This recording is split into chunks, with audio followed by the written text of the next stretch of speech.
Buenas noches, amigos. Alabama.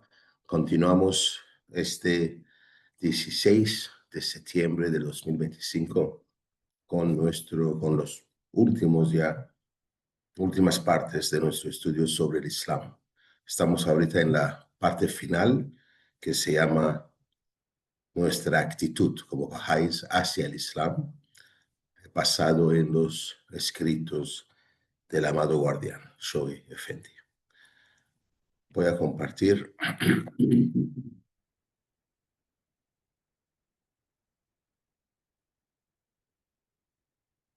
Perfecto. Muy bien.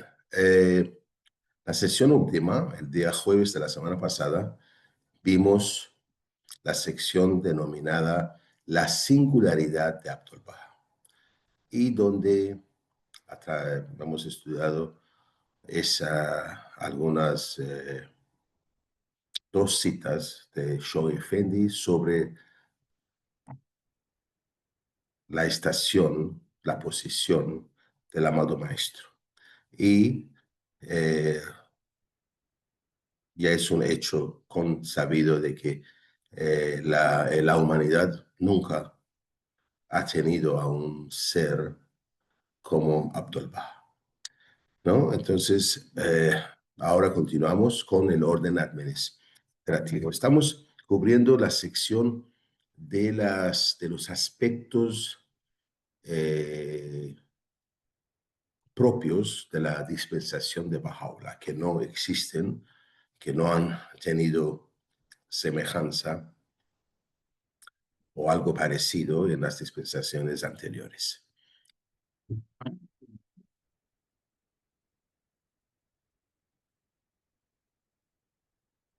Y entonces ahora vamos a hablar un poco sobre el orden administrativo. El orden administrativo Bahá'í, cuyas disposiciones se han establecido en los escritos de Baha'u'lláh, Abdu'l-Bahá y Shoei Effendi, es absolutamente único en la historia religiosa. Hay una cita que dice lo siguiente: la mancomunidad Bahá'í del futuro. Eso es de Shoei Effendi, son palabras de Shoei Effendi. La mancomunidad Bahá'í del futuro, de la cual este orden administrativo constituye su solo armazón, es teórica y prácticamente no solo única en la historia entera de las instituciones políticas, sino que no tiene paralelo en los anales de ninguno de los reconocidos sistemas religiosos del mundo. Ninguna forma de gobierno democrático, ningún sistema de autocracia o dictadura, ya sea monárquico o republicano, ningún plan intermediario de orden puramente aristocrático, ni aun ninguno de los reconocidos tipos de teocracias, ya sea el Estado hebreo, las varias organizaciones eclesiásticas cristianas, o el imanato o el califato en Islam. Ninguno de estos puede identificarse o decirse que conforma con el orden administrativo creado por la mano maestra de su perfecto arquitecto, que obviamente es Baha'u'lláh, ¿no? Y sabemos que por vez primera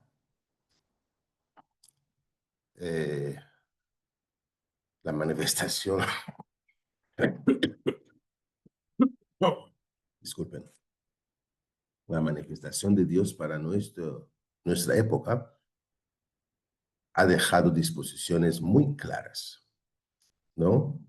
De cómo administrar la sociedad, no únicamente su iglesia, digamos, o su causa, sino el mundo entero, ¿cierto? Sabemos, todos tenemos conocimiento que, por ejemplo, en el libro del Agdas, el libro más sagrado, hay leyes de matrimonio, herencia, inclusive código penal, ¿no? Algunos tipos de castigos y que estos van a ser ampliados por la Casa de Justicia, ¿cierto?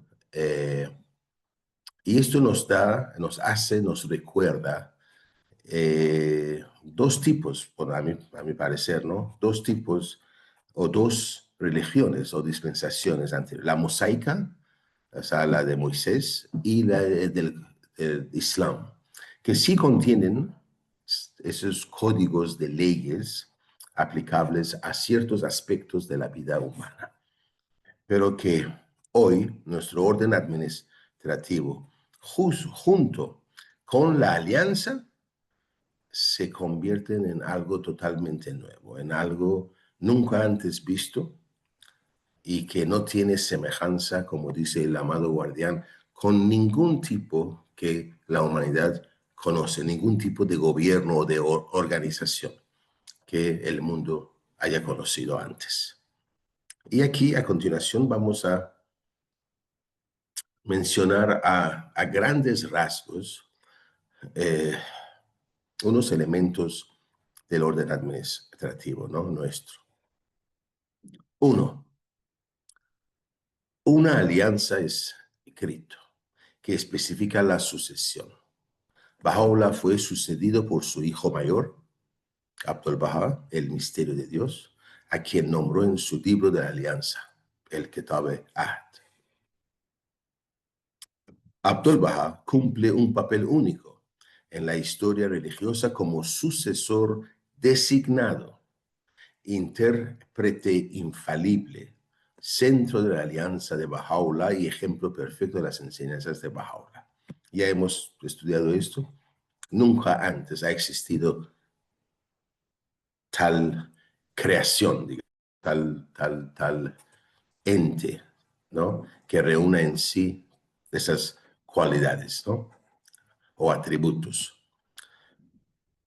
A su vez, digamos, Abdul Baha fue sucedido por su nieto mayor, Shoghi Effendi, a quien él mismo nombró en su testamento como guardián, investido con las funciones de jefe de la fe e intérprete infalible, ¿no? Ambos, tanto Abdul Baha como Shoghi Effendi, eh, fueron los únicos dos intérpretes infalibles. Y como la Casa de Justicia explica, ellos dos son la extensión del libro. Todo lo que ellos han interpretado es parte vinculante del libro. ¿Comentarios o continúo, por favor? Cuando quieran, pueden levantar la mano o sencillamente pueden empezar a hablar.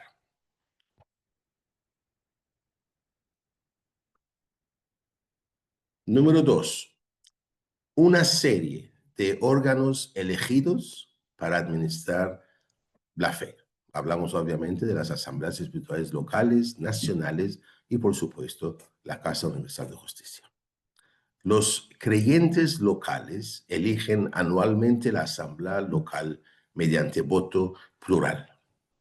Voto plural aquí hace referencia, como sabemos obviamente, que todo Bahá'í en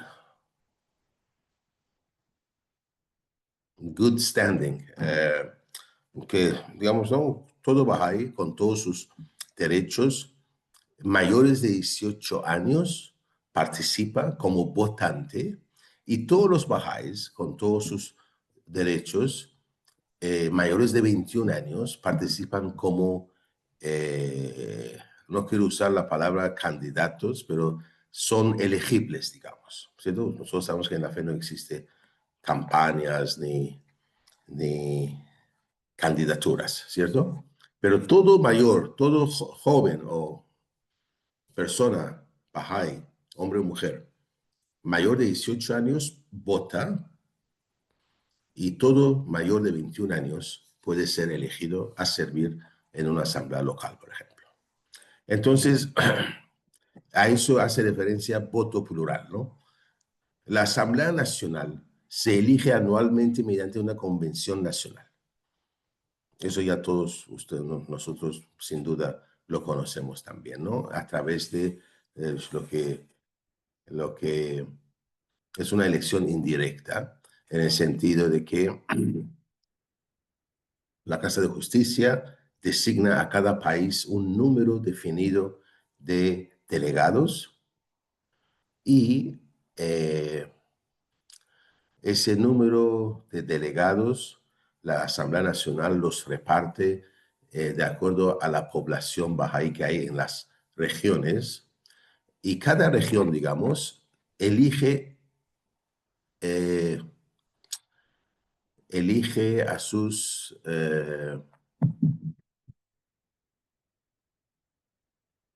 una vez más, no son representantes. No quiero usar la palabra representación, ¿no? Pero elige a personas que van a ir a la Convención Nacional para llevar a cabo la elección de la Asamblea Nacional de este país. Si bien, por ejemplo, en el Perú, nuestro número asignado por la Casa de Justicia es 38. Son 38 delegados, ¿cierto? Que son elegidos una vez al año, y estos 38 se encuentran en Lima, usualmente es en Lima. Me acuerdo que hace años una vez fue en Puno, en Radio Bahá'í, pero usualmente casi siempre es en Lima. Y ahí se lleva a cabo la Convención Nacional, donde estos 38 votan y eligen a la Asamblea Nacional de entre todos los bahá'ís de Perú, mayores de 21, ¿no? Entonces, eso es un sistema único, ¿no? Eso jamás se ha visto en ninguna parte del mundo que se haga así, ¿no? Pero es así como funciona. Yo la verdad no sé cuántos delegados hay, por ejemplo, en Bolivia o en Ecuador, Colombia. No sé si hay alguien allá podría mencionar algo, por favor.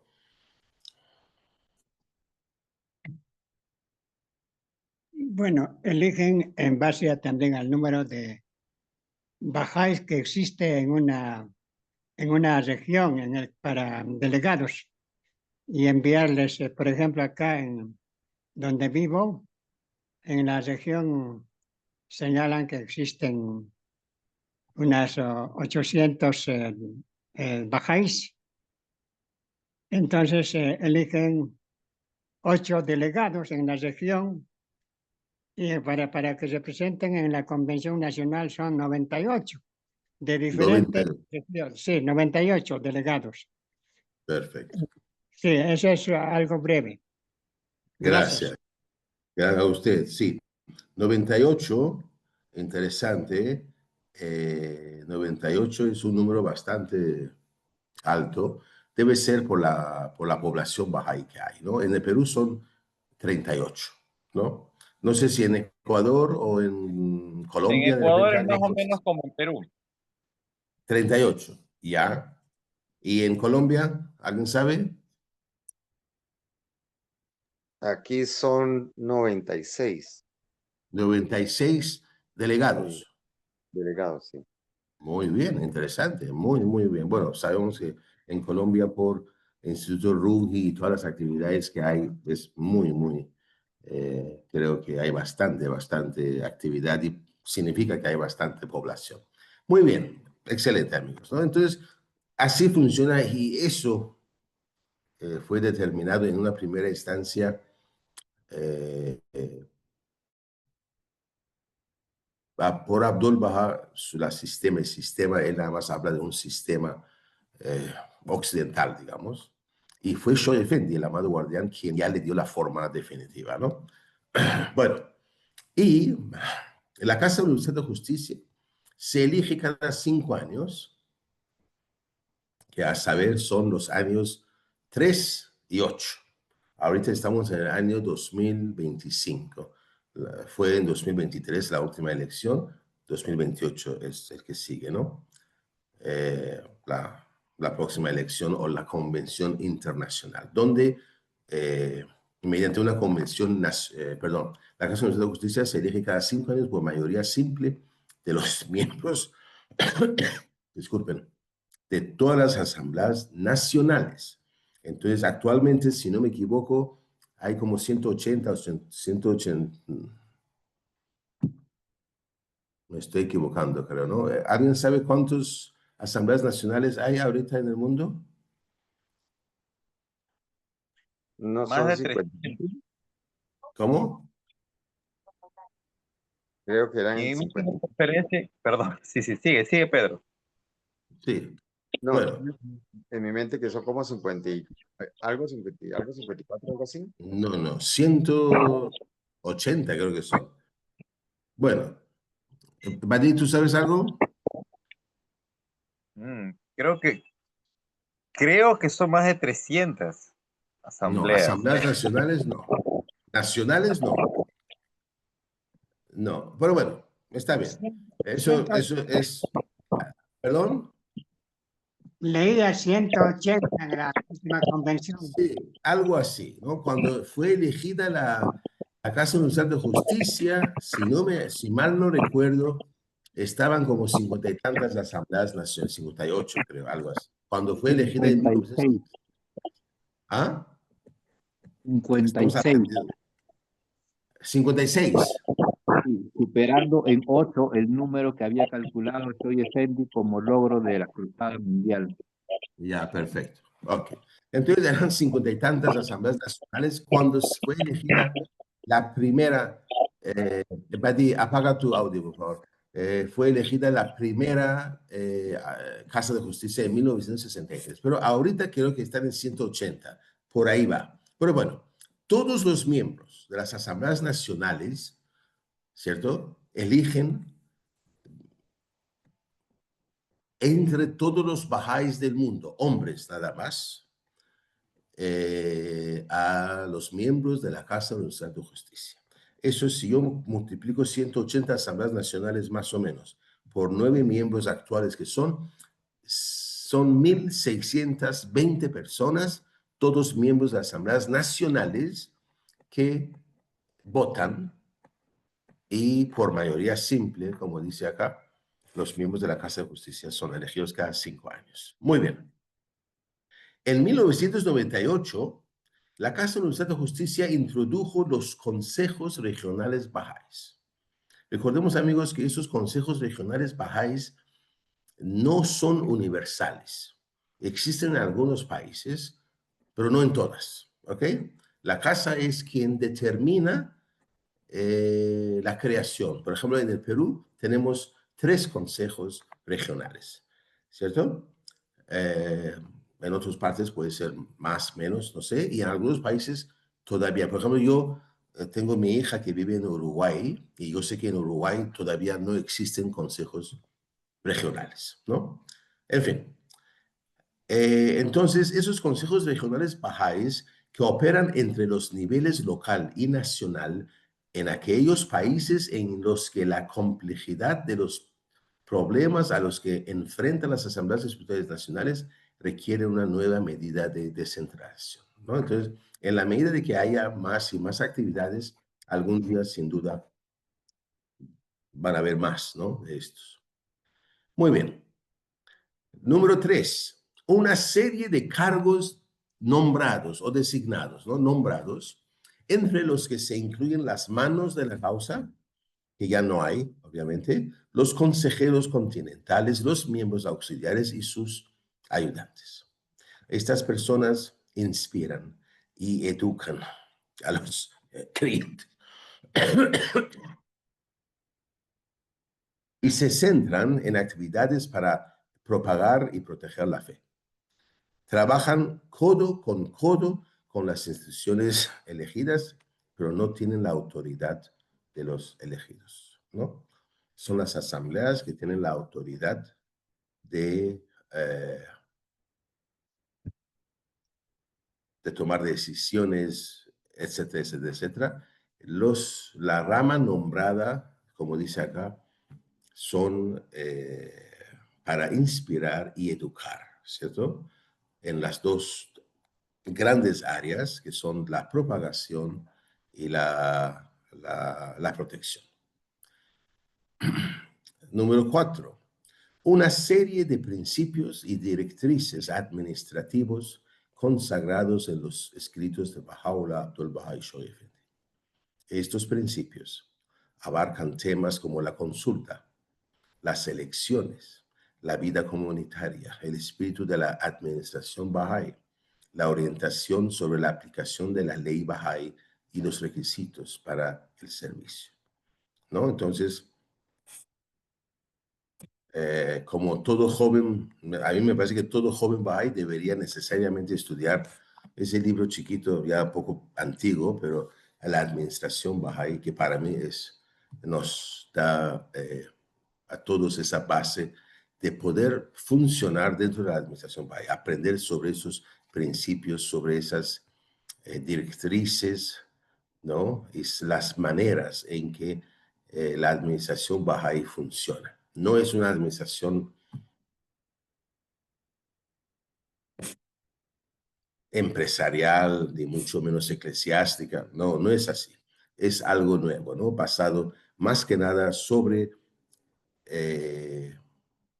la consulta, ¿sí? ¿Ok? La reciprocidad, la ayuda, ¿no? Y que todos están buscando lo mejor para todos, ¿no?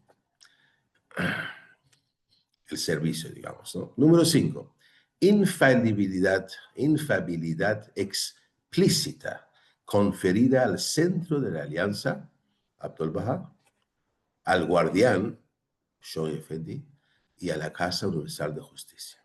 Ese es otro de estos cosas que nunca antes ha existido, ¿cierto? Bueno, en el Islam los imanes tenían esa infalibilidad en lo que se refería a la interpretación de la palabra, ¿cierto? Pero imagínense la Casa Universal de Justicia, he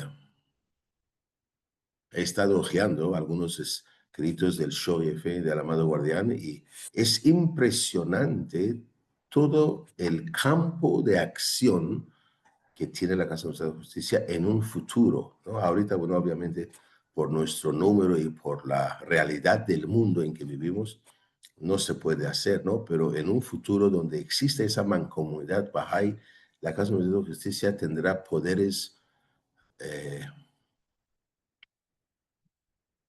ilimitados, a lo mejor, ¿no? O sea, un poder soberano, ¿cierto? Y que va a, como dice la profecía bíblica, la casa en la montaña del Señor, que desde cual va a salir la ley divina, ¿no? Entonces, derecho, Humberto, adelante. Bueno, gracias. Hay algo que ya nosotros los bajáis sabemos y que a nivel del mundo es absolutamente inexistente, es que no importa qué instituciones humanas se construyan, quienes la componen no tienen la calidad suficiente o necesaria para hacer los trabajos que le corresponde. O sea, el nivel moral y espiritual de los componentes de cualquier institución antigua o nueva, viene a ser su talón de Aquiles, a diferencia de las instituciones Bahá'í, donde la exigencia de trabajar con honestidad, nobleza, desprendimiento y una serie de cualidades es tan importante como la institución misma, sin la cual no estaría funcionando correctamente bien. La Casa Universal de Justicia, aparte de ser infalible en sus decisiones, la conducta de sus miembros componentes pues son verdaderamente extraordinarios, libre de las fallas y los defectos tan común en personas que adquieren cierta autoridad. Esa cosa no va a pasar dentro de la administración Bahá'í y viene pasando desde hace mucho tiempo en el mundo no Bahá'í, ¿no? Gracias. Así es. Después eso me ha hecho recordar. Daniel, adelante, perdón.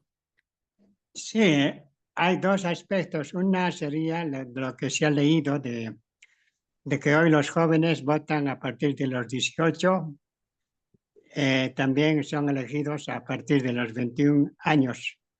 El asunto está en que, como estamos en un proceso de conocer a los futuros elegidos, se señala en principios de administración Bahá'í en ese librito de que tienen que conocer a los que van a elegir durante todo el año en actividades diferentes que tengan los jóvenes o en la comunidad, porque a último momento, cuando hay una elección de asamblea local o convención regional, entonces están preguntando los jóvenes que no asisten con frecuencia a las actividades, preguntan ahí a los miembros auxiliares o consejeros que están presentes por quién voy a votar, en el sentido de que ese es un reto en el proceso de elegir, porque como no hay publicidad ni propaganda de las personas que van a elegir, entonces tienen que conocer sus cualidades, sus capacidades, su servicio que tiene a la comunidad, a la sociedad. Ese es un aspecto que falta madurar. Ahora, otro aspecto que señala también en ese librito de Principios de Administración Bahá'í, de que los que son elegidos, ya sea a nivel local, de Asamblea Espiritual Local, o nacional, o la Casa Universal de Justicia, como son elegidos por la base del pueblo, entonces ellos no tienen por qué ser presionados en ninguna circunstancia, porque lo que ellos tienen que rendir cuenta, su responsabilidad moral, es ante Dios, es por conciencia. Por lo tanto, hay una diferencia bastante grande en cuanto a las instituciones humanas democráticas, que muchos de los votantes presionan a sus representantes. Y acá hay una diferencia abismal, hay una sabiduría profunda que los 9 miembros, por ejemplo, de la Casa Universal de Justicia, por conciencia tienen que volcarse hacia Dios y no a sus electores. Eso es lo que quería agregar. Gracias. Gracias a usted. Sí, mire, me ha hecho recordar esas conversaciones a 2 personas he escuchado esto, o una misma conversación, no sobre el mismo fecha ni nada de esto, pero sí sobre las 2 personas, una mujer, trabajaba, daba su servicio en el Centro Mundial. Y la otra persona que me ha contado lo mismo casi, en fechas diferentes, hay una como 12 años de diferencia entre uno y otro cuando han estado en la Tierra Santa. Y otro fue un miembro de la Asamblea Nacional de Perú hace algunos años que asistió a una convención internacional para elegir la casa. Y los dos me comentaban que en una conversación con un miembro de la casa, cada uno habló con un miembro diferente, obviamente, sobre cómo llegan a sus decisiones, cómo la casa se da cuenta o toma la conciencia de que ya es momento para aplicar tal cosa o decir tal cosa, etcétera, etcétera, etcétera. Y en los 2 casos, los miembros, más o menos lo que han dicho es mucho trabajo y es muy arduo, haciendo referencia, una vez más, a que no es un sistema. Recordemos que la fe Bahá'í no ha traído un sistema que mágicamente hace las cosas. Es un sistema divino, pero operado por las personas, por nosotros. Y depende de nosotros, de las personas que podemos ser llamados a servir en un comité, en una asamblea o como un miembro auxiliar, etcétera, etcétera, etcétera. Depende de cada uno de nosotros asumir esa responsabilidad, poner la confianza en Dios y entregarlo todo en pro del servicio, no imponiendo nuestros gustos o nuestra forma de entender la causa o entender los principios, ¿no? Y esto para mí es lo que realmente otorga a esa fe algo único, ¿no?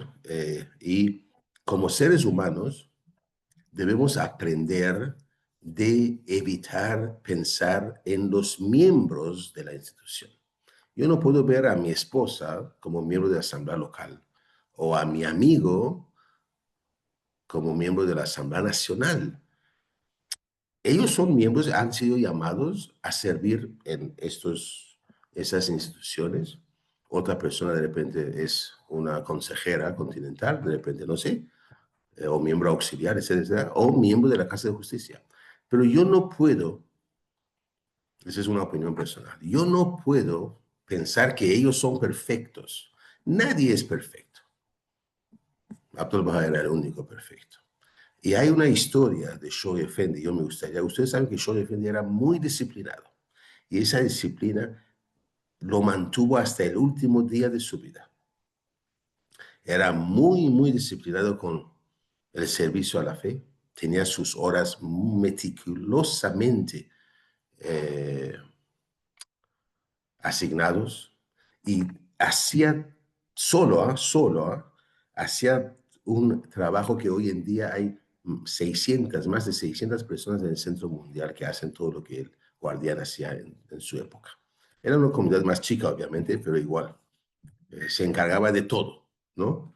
Él estaba a la cabeza de todo, pendiente de todo.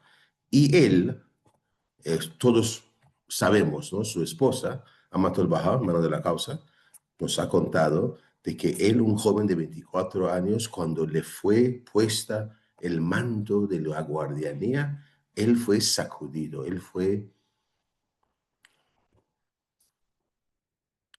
tenía dudas, sin duda, es un ser humano. Pero se levantó, puso su confianza en Dios y fue impecable en su disciplina, en su forma de, a mí me gusta llamarlo sacrificio, ¿cierto? Porque sacrificio no es únicamente no ir al cine porque tengo una fiesta de 19 días. O sea, eso acostumbramos a escuchar ese tipo de cosas muchas veces. Pero para mí, cuando uno es llamado a servir en una institución, sea elegida o nombrada, en primer lugar, pone su fe en Dios, se levanta confiando en Dios, no en mí, no en uno mismo, sino en Dios, y le ruega a Dios. Shoaib Effendi todas las tardes, iba al santuario del Bab y pasaba ahí a hacer sus oraciones, sus súplicas. Hasta el día de hoy, cada lunes, los miembros de la Casa Universal de Justicia y los miembros del Centro Internacional de Enseñanza, por ejemplo, este lunes, ayer fue el lunes, por ejemplo, supongamos, los miembros de la casa les tocaba ir como institución a orar al santuario del Papa. Y los del Centro Internacional en Bachi, el santuario más sagrado. Y el otro lunes cambian. Y el otro lunes igual. Cada lunes las instituciones mundiales de la fe, la Casa de Justicia, que es la institución suprema, infalible, no deja de ir como institución a rogar por ayuda. Y esto no es únicamente los lunes, obviamente. Cada miembro después, todos los días de su vida lo está haciendo. Por eso que ellos dicen que es un trabajo arduo y difícil. ¿Por qué? Porque no es que tengan una inspiración, que se agarren las manos los miembros y que digan aleluya y boom, ya llegó la iluminación. Así no funciona, somos seres humanos y tenemos que lograr ser esos canales puros y esto implica sacrificio. Sobre el sacrificio quisiera yo mencionarles una historia real de Shoaib Effendi. Eso pasaba todos los años. Shoaib Effendi, una vez al año, por unos días, se iba a las montañas, usualmente a las montañas de Suecia. ¿Para qué? Para estar a solas, meditando, recobrando fuerzas. Y él iba como especie de hoy en día de repente a lo mejor parecería un mochilero, ¿no? Con su mochila, con un ¿cómo se llama? Con un monto reducido de fondos para sus necesidades. Y en algunas ocasiones su hermano Hossein, después de unos días, se iba también a encontrarse con Shoaib Effendi. Pero Shoaib Effendi rehusaba pedir más dinero. Llegaba su hermano, los dos tenían que lograr comer, dormir, todo hacer lo que hacían en las montañas, compartiendo esa plata. No sé si me voy a entender. Así de disciplinado era Shoaib Effendi. Y este es un ejemplo que hemos tenido en la fe, ¿cierto? Los primeros bahá'ís sacrificaban todo, ¿cierto? Y los que salían a enseñar salían sin nada, literalmente sin nada, ¿cierto? Para ir a enseñar, para ir a cumplir el deseo de su Señor, que los mandaba a Egipto, a Irán o a no sé a dónde más, para esparcir las enseñanzas, ¿no? Entonces, para mí es esto, o sea, esas personas en el centro mundial se sacrifican, porque somos seres humanos y sin ese sacrificio, la iluminación divina no va a encontrarnos. Esta es una opinión mía, obviamente, ¿no? Pero no creo que la fe tenga algo mágico, que cuando la casa se reúna en forma mágica, las cosas ocurren. No, es mucho trabajo y una vez más les sugiero que lean la parte de Luces de Guía, donde la casa explica paso a paso cómo es para que llegue a una decisión, ¿no? Es un trabajo arduo y se hace con fe en Dios. He hablado mucho, discúlpeme. ¿Algún comentario, por favor? Sí, yo quería comentar algo que leí sobre el amado Guardián en los inicios de la administración mundial. Él hace dos recomendaciones que él considera importantísimas y creo que, bueno, él no se equivocaba, pues es muy importante. Era de que los miembros de las instituciones no actuaran fuera de sus reuniones como si fueran instituciones. O sea, un miembro de asamblea local o un comité o lo que sea, no debería estar actuando o hablando o asumiendo de que él las 24 horas del día es una institución personalizada, ¿no? Ese es un error. Andante. ¿Perdón? Andante. Sí. Sí. La oficina andante. Y la otra cara de la moneda es que los bajáis no traten a la administración bahá'í como si fueran individuos. O sea, con poco respeto, demasiado confianza, pidiendo favores personales, oye, apóyame en esto que necesito, tú que eres miembro de tal consejo, esas cosas, las dos cosas, pues, que son muy humanas, Dios mío, son muy humanas, eso no debe aparecer en la administración bahá'í. Es un consejo que el Guardián escribió, ¿no? Yo lo leí, no sé dónde, pero lo he leído, sí. Gracias. Así es. No confundamos. Un miembro es miembro de la institución. Y cuando la institución está en sesión, recién está ahí la institución, ¿no? Muy bien. Eso no significa que no merezcan nuestro respeto, pero no debemos complicarles la vida, porque como vais, nos gusta aplaudir, nos gusta dar felicidades, y eso se convierte en pruebas para los miembros de las instituciones. Su ego se empieza a inflar. Badi.